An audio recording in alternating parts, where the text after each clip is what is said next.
કોણ છે આ બાઈ? બેનબા, એ સુરજની બા છે. સુરજની માં? એને અહીં શું કામ છે? બેટા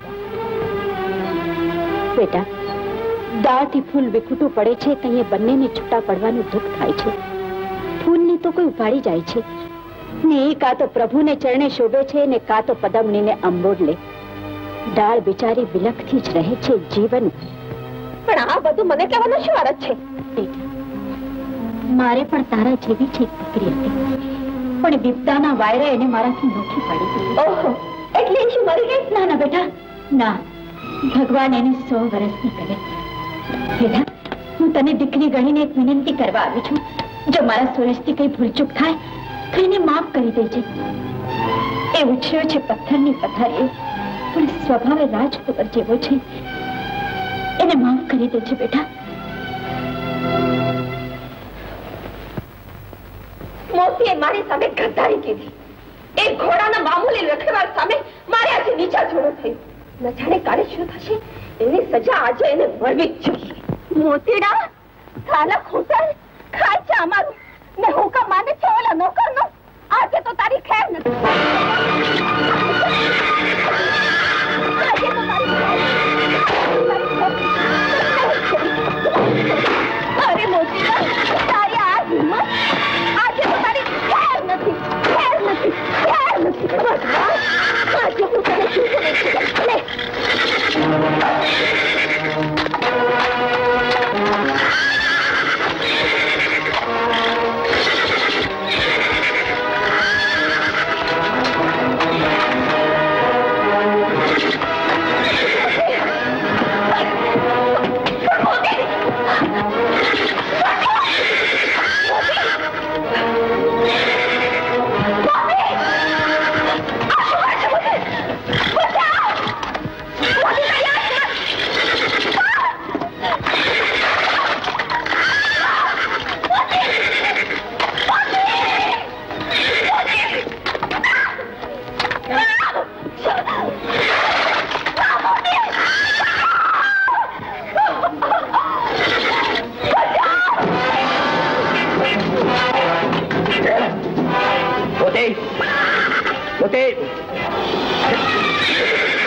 રાજકુમારી, ઠીક છો ને? કેમ છે?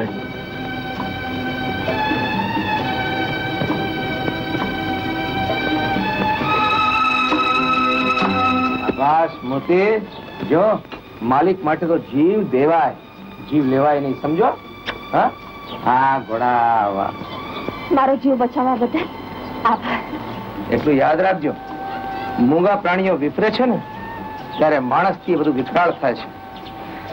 કોઈનો ગુસ્સો કોઈના ઉપર ઉતારવાથી ફાયદો શું? હવે જો તમારે સજા દેવી હોય તો મને દેજો, પણ આ મબલખ મોતી જેવા મોતી ઉપર ગુસ્સો કરતા નહીં. તમને વાજ્યું લાગે છે? ચાલો મહેલ સુધી મૂકી દો. અરે ઘોડાનો રખેવાળો હોવા છતાં કેસરને મોતી પાસે જવા કેમ દીધી? બાપુ સુરજ ત્યાં જ ઉભો રહેજો નાળક. ચલાવો ગોળી.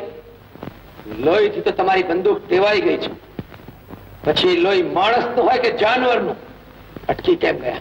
ચલાવો ગોળી. એમ લેતો જા. ના બાપુ ના, સૂરજને સજા નહીં, શિલ્પા. કેસર હરામખોર, ચૂપચાપ આ કામ છોડી ચાલો જા, અને ફરી કરી તારી કાય સુરત મને બતાવતો નહીં. ભલે બાપુ, જો ભલાઈ કરવાનો આજ બદલો મળતો હોય તો હું પણ તમારા રાજમાં રહેવા માંગતો નથી. નહીં માં નહીં, હવે મારાથી નહીં રહેવાય. પણ શા માટે? કઈ કારણ?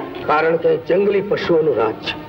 અહીં ઉપકારની કિંમત ગાળો અને ગોળીઓથી ચૂકવવામાં આવે છે. તને થઈ શું ગયું છે સૂરજ? કઈ નહીં માં, પણ અહીં રહીશ ઘણું ઘણું થઈ જશે. ક્યાં કેસર અથવા મહારાજ વીરસિંહે તને? કેસર કે વીરસિંહની વિષાદસિંહ છે માં, જે મારા પગમાં પોતાના અભિમાનની સાંકળ નાખી શકે. અરે હું મારા બાવડાના બળે ગમે ત્યાં જઈ 2 ટન રોટલો કમાઈ લઈશ માં. હાલ અહીંથી હાલ્યા જઈએ. આ વીરપુરની ભૂમિ એ જાણે વીરસિંહની હથેલી છે. એમાં વસનારી પ્રજા, એમાં ખદબદતા કીડાઓ છે, જેને ગમે ત્યારે મસળીને કચડીને એ ફેંકી દઈ શકે છે. બધા એના વેચાણ છે, બધા જેના ગુલામ છે માં, પણ હું એનો ગુલામ નહીં થાઉં. મને નહીં ખરીદી શકે માં. હાલ અહીંથી હાલ્યા જઈએ. મેં તો પહેલા જ તને અહીં આવતા રોક્યો હતો, પણ તે જ જીત પકડી હતી. લે હાલ બાંધસામાં. સૂરજે મને નવું જીવન આપ્યું છે. એની સાથે બાપુજીનો આવો વર્તાવ નહીં. મારે કારણે એનો અપમાન થયું છે. મને એને માફી માંગવી જ પડશે. માફી માંગવી જ પડશે.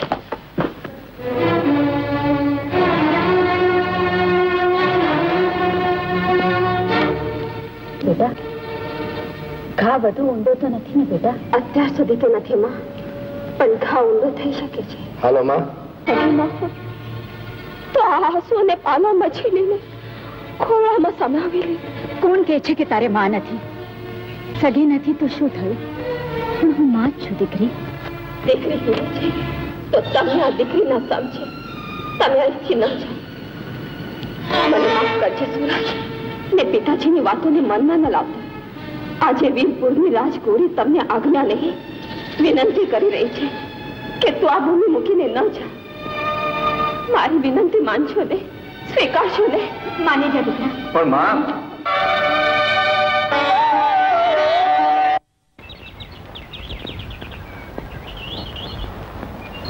તમે મને લાગે છે તમે પ્રાણી અને પ્રાણ બંનેના દુશ્મન છો. એ કઈ રીતે? શિકાર માટે બંનેને પાતાળમાંથી શોધી કાઢો છે. બોલો, શું હુકમ છે રાજકુમારી? હુકમ નહીં, એક સવાલ છે. બોલો. જે કોઈ બીજાના હેતને ન સમજે એને શું કહેવાય? કઠોર. તો આજથી તમારું નામ સૂરજ નહીં, કઠોર રાખવું જોઈએ. જેનામાં નામ પ્રમાણે ગુણ ન હોય એ કેવા કહેવાય? એને નગુણા. આજથી હું તમારું જીવન સુવાસથી ભરી દઈશ. છે ખરા. અરે હું અંદર આવું, યોને આવી જ જાઉં. અરે કોણ મગ્ન? તું મગ્નો? તે રાજનું નોતરું દેવા આવ્યો ત્યારે મગન ભાઈ હતો, અને હવે મગ્નો થઈ ગયો. વખતની સાથે ભાઈ આવ્યા અને વખતની સાથે ભાઈ જતા રહ્યા. રહી ગયો બિચારો એટલો મગ્નો. કઈ કામ હતું? હા, આ ઝાંઝરની પહેરવા વાળીને ગોતવા નીકળો છું. રાજકુમારનો હુકમ છે. એના જુઓ તો તમારી તેજલનું તો નથી. બાપ જન્મારે ક્યારેય ઝાંઝર જોયું છે? ના ભાઈ, આ ઝાંઝર તેજલનું નથી. એમ આથી પહેરીને જોઈ લેવા દે ને, કદાચ તેજલનું થાય. ચૂપ હોય. ઝાંઝર તેજલનું છે કે નહીં એની મને ખબર પડે કે તને? અરે કાકી, આ ઝાંઝરની પહેરનારી સાથે રાજકુમાર લગ્ન કરવા માંગે છે. હા, હવે જુઓ જો, આ ઝાંઝર તમારું તો નથી. કઈ નહીં.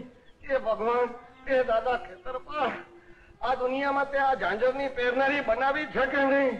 હાલ ગુલાબી, હવે તો આ ટાંટિયા તૂટું થઈ રહ્યા છે.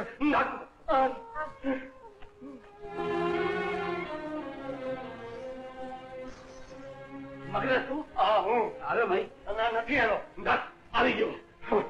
આ ઝાંઝરની પહેરનારી મળી ને? હા મળી. હા મળી, બિલકુલ મળી. ક્યાં? હા, બતાવું છું, હમણાં જ બતાવું છું. આ ઝાંઝરની પહેરનારી તમારા મનમાં છે.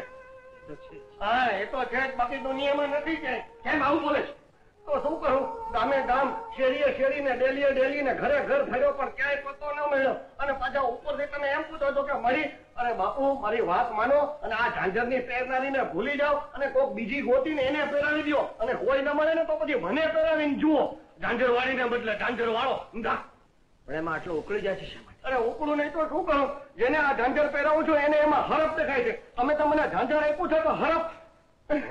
હા, શું વાત કરે છે? હા, એટલે તો કહું છું કે ભૂલી જાઓ આ ઝાંઝર વાળીને. આ બહુ માયાવી છોકરી લાગે છે. એ જે હોય તે. પણ એને ગોતવી જોઈશે. તો હવે પછી તમે ગોતીને મારા તો પગડા તરવાઈ ગયા છે. એને આરામ દેવા થોડાક દી મારે તો ઊંધે માથે હાલવું પડશે. એ છબી મારા મનમાં કોતરાઈ ગઈ છે. એના વગર ચાલશે. હું એને ગોતીશ, જરૂર ગોતીશ.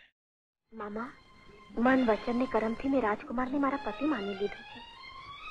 તમે તમારો ભેટો કરાવ્યો છે ને અમારો મેળા પણ તમારે જ હાથ છે. મામા, આ ઝાંઝરને પહેરનારી રાજકુમારી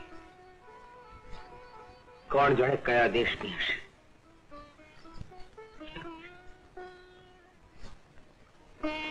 મેં તો મારું દલડું તને દઈ દીધું છે, અને જો મારો પ્રેમ સાચો જ હશે તો તું મને મળીશ, જરૂર મળીશ.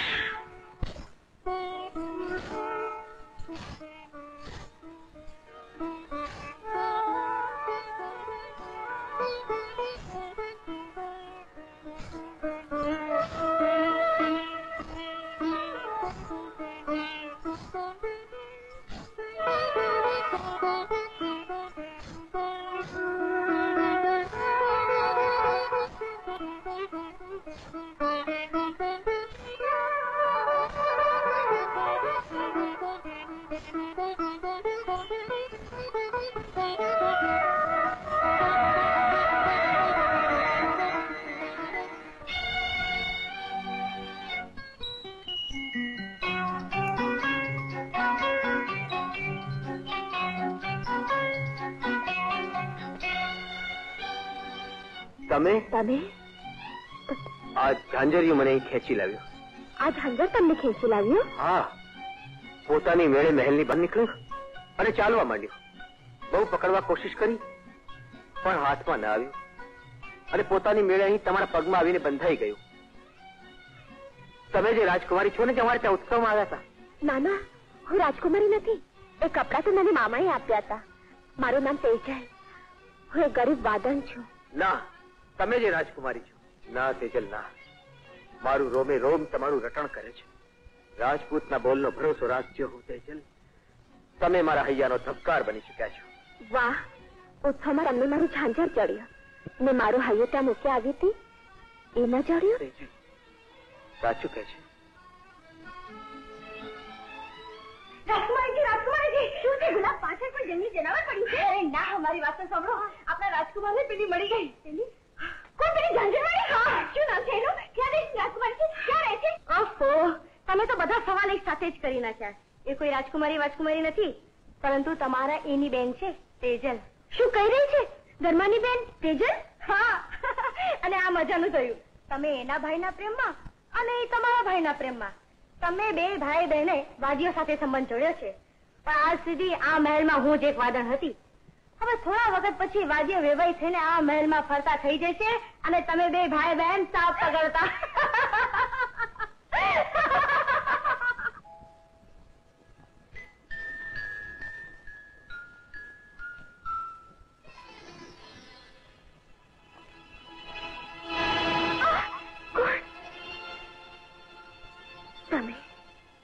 હા, મને હતું જ કે તું મારી વાત જોતી હોઈશ.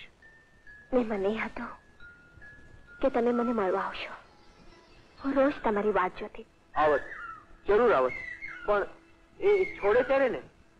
એ કોણ છે? એક ઝાડની જેમ વળગેલી રહે છે, છોડતી જ નથી ને. તમને છોડતી નથી? હા, જોકે દિવસના તો ઓછી આવે છે, પણ રાતના બાપ રે ગળે જ વળગી જાય છે. તમને ગળે વળગે છે? હા, આખી રાત જોવા નથી દેતી. પછી તો રાતનું અંધારું અને એકાંત. એ અને હું અને એ બસ સવાર સુધી. કોણ છે? જરા કયો તો ખરા. બીજું કોણ હશે? તું જ કહે ને. હું શું જાણું? તમે જ કયો ને. હું કહું? તું. હા, તું. તારી યાદ, તારું માદક રૂપ, તારી અફીણી આંખો, તારા રસીલા હોઠ. જા, શરમ વગરના. પણ મને તો ડર લાગે છે. ડર? હા. શાનો ડર? કુમાર, તમે રાજા ને હું રંગ. મેલ ને ઝૂંપડીનો મેલ ક્યાંથી થશે? ન મેલ નિગમ છે ને ઝૂંપડી મેલ બનશે. આપણા પ્રેમની ચિંગારી આપણને આગ બનીને કહે કે નહીં તેજલ, નહીં. સાચો પ્રેમ તો પ્રભુની પ્રસાદી છે. વહેતા વાયુ જેવો છે, સાગરની લહેર જેવો છે. ન એને રોકી શકાય કે ન બાંધી શકાય, કે ન તો અમીર ગરીબ, ઊંચ નીચ કે જાત પાતના ભેદભાવથી એને તોડી શકાય છે. તું મને મળી ગઈ, આખી દુનિયા મળી ગઈ.